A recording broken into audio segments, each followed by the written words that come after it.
Esse mundo ouvido.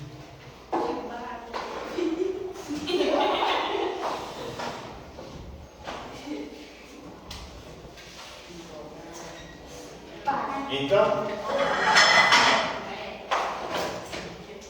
sempre uma vez por mês nós trabalhamos a diversidade religiosa, para que a gente possa conhecer um pouquinho das grandes religiões espalhadas ao redor do nosso planeta. E há algum tempo já nós estamos trabalhando a religião cristã, o cristianismo, que é uma religião do planeta. Tem mais de 2 bilhões de fiéis e tem um livro sagrado que é a Bíblia. A Bíblia, que para os católicos tem 73 livros, para os evangélicos são 63. Há uma divergência no Antigo Testamento.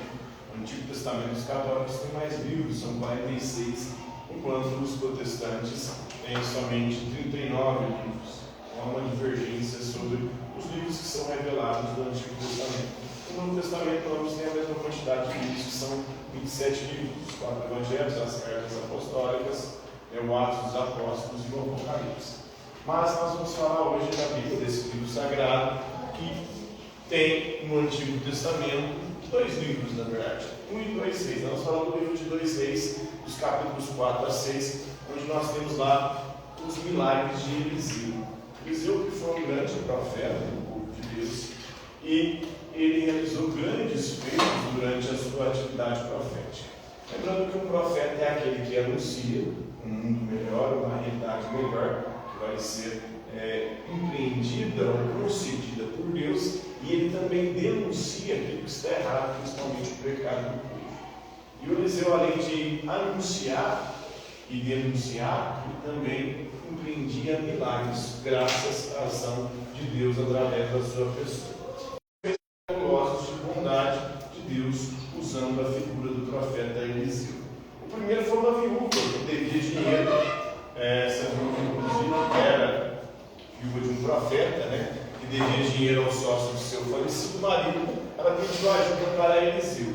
Aí Eliseu perguntou para ela: o que você tem na sua casa? Ela falou: tem um pouquinho de azeite. Aí ele foi e falou para ela: pega esse azeite, não peça vasilhas emprestadas na vizinhança. E aí você vai derramando um pouquinho do azeite em cada vasilha. E à medida que ela foi fazendo isso, o azeite não acabava. E encheu uma porção de vasilhas.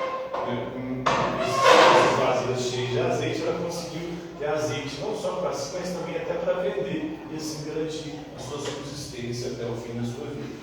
Ele disse para ela derramar o seu azeite em quantas vasilhas ela conseguisse arranjar. Ela conseguiu uma porção e juntou tanto azeite que deu para ela viver o resto da vida só com aquele azeite que ela vendeu.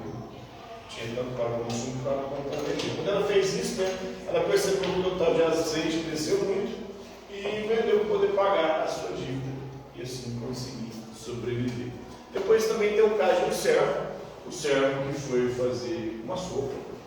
E aí ele foi até a horta e apanhou alguns legumes ali para poder, assim também como umas verduras, para poder fazer a sopa.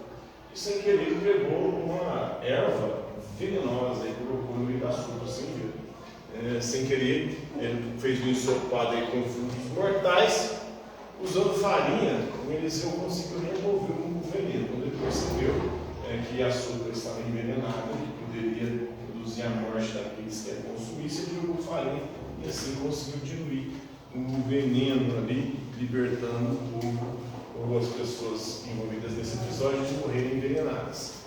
Outro milagre também tinha a multiplicação dos pães. Esse milagre aqui, inclusive, se assemelha bastante ao próprio Cristo. Ele precede Jesus na multiplicação dos pães. E outro milagre havia apenas 20 pães para alimentar 100 homens, 100 pessoas. Mas quando Eliseu os entregou, ele foi dividindo ali. Havia pão bastante para todos e ainda sobrou, assim como Jesus. Jesus tinha 5 pães e 2 peixes, ele conseguiu multiplicar os pães e os peixes a ponto de sobrar 5 cestos. Por fim, cortando um tronco, um homem derrubou a cabeça de um machado no rio. Aí ele jogou um pedaço de madeira do rio, esse pedaço foi e atraiu a cabeça do machado de volta. E eles conseguiram aí recuperar o machado. Então, o Eliseu jogou um galho, trouxe para a superfície a cabeça do machado, e a construção pôde continuar. Tem também a cura de Naamã. Naamã estava com lepra, e aí pediu para que Naamã fosse até Eliseu. Eliseu foi e pediu para que ele se banhasse 7 vezes no Rio Jordão. No primeiro momento, Naamã não acreditava, porque não acreditava no Deus de Israel, mas ele vai e faz o ritual, se banha 7 vezes no rio e fica curado da lepra. E aí então ele reconhece Javé, ou Jeová, como o Deus supremo. Tem também a defesa contra os sírios. O povo de Deus estava sendo ameaçado pelos sírios, e os sírios estavam atacando o povo de Israel. E aí, num desses ataques, Eliseu estava com um discípulo e amigo seu. Esse amigo viu os exércitos se aproximando e com certeza ele ia dizimá-los, porque era um exército muito mais poderoso que o exército do povo de Deus. Aí Eliseu vai e consegue, através da oração, pede para Deus, e Deus vai e cega os sírios. E os sírios não conseguem chegar e eles acabam se livrando desse possível confronto. E depois ele acaba poupando a vida dos sírios cegos.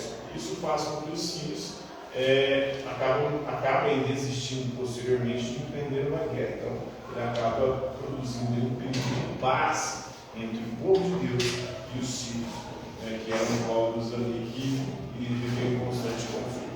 Então, esses são alguns dos milagres de Eliseu. Milagres que depois, inclusive, serão entendidos pelo próprio Jesus, como da multiplicação dos pães e da cura dos leprosos. Compreenderam aí? Compreendeu? Alguma dúvida? Está tranquilo? Vamos orar? Então, por hoje é isso aí, galera.